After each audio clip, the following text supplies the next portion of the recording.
সারাদিন phone mobile phone ব্যবহার করা যাবে না।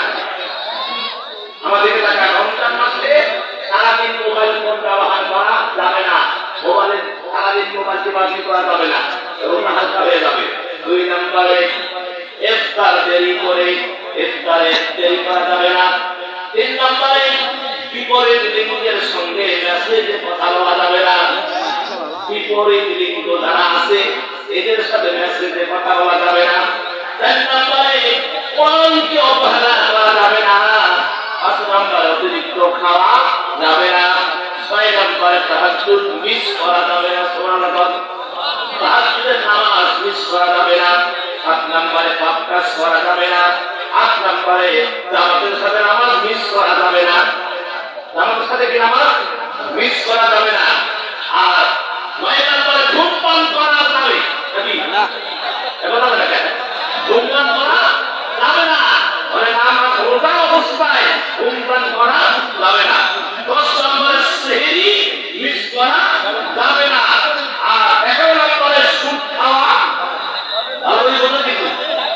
সুদ খাওয়া যাবে না। 12 নম্বরে ঘুষ নেওয়া দেওয়া যাবে না। আর 13 নম্বরে মানুষের অন্যায় করা যাবে না। এগুলো রোজা ধরে রোজা অবস্থায় রমজান মাসে এই কাজগুলো করা যাবে না। আমরা এগুলো থেকে বিরত থাকবো। আল্লাহ যেন আমাদের থাকবার তৌফিক দান করেন। সকলে বলি আমিন। আর একটি আমল রমজান মাসে বেশি বেশি করবেন। আল্লাহ সুবহানাহু ওয়া তাআলা বলেছেন কোরআন তেলাওয়াতের যে সওয়াব আমরা এতদিন শুনেছি, 3বার সূরা ইখলাস করলে 1 খতম কোরআন তেলাওয়াতের সওয়াব, তাই না? কিন্তু এর ভিতরে আরো অনেক হিসাব আছে, আমি তুলে ধরতেছি। ইউটিউবে কালকেই যাবে। আপনাদের তো উপকার হবে। রমজানের উপকার রাখবেন যারা, এই ইবাদতগুলো করার কারণে আপনাদের উপকারে আসবে। যে কোরআন তেলাওয়াতের যে সওয়াব, 1 নম্বর আছে সূরা ফাতিহা। কি নাম ধরে কর?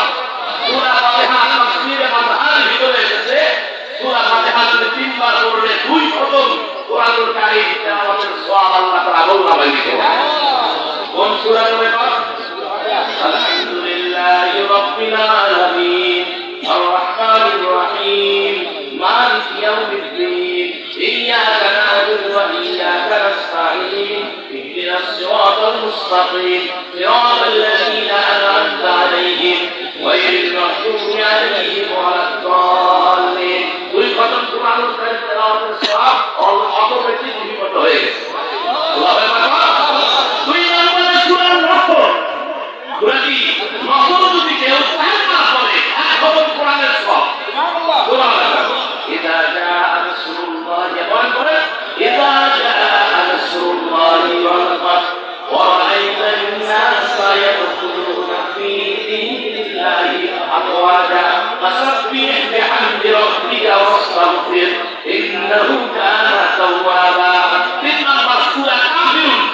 সূরা কাফিরুন যদি সাহাবারা কেউ পড়ে 1 খতম কোরআনের সওয়াব আল্লাহ তাআলা নামায় দিয়ে দেন।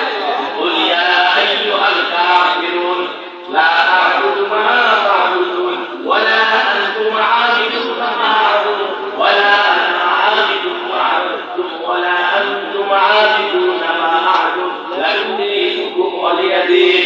5 নম্বরে 4 নম্বরে সূরা কদর পড়লে একবার পড়লে 1 খতম সওয়াব পাওয়া যায়। 5 নম্বরে সূরা জিলজালা 2 বার পড়লে 1 খতম কোরআনুল কারীমের সওয়াব। 6 নম্বর সূরা আদিয়া 2 বার পড়লে 1 খতম কোরআনের সওয়াব পাওয়া যায়।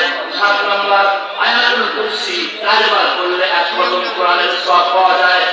8 নম্বর সূরা ইখলাস 3 বার পড়লে 1 খতম কোরআনের সওয়াব পাওয়া যায়। সূরা ইয়াসিন 1 বার পড়লে 10 খতম কোরআনের সওয়াব পাওয়া যায়। সুবহানাল্লাহ। সূরা ইয়াসিন যদি 1 বার পড়লে কয় খতম? 10 খতম কোরআনের সওয়াব। তাহলে বোঝা গেল এই রমজান মাসে এই সূরাগুলো পড়ে আপনি অনেকবার কোরআনুল কারীম খতমের সওয়াব পেতে পারেন। আল্লাহ যেন আমাদের সকলকে তৌফিক দান করেন। আমিন। আমিন। তাহলে কবুতর আর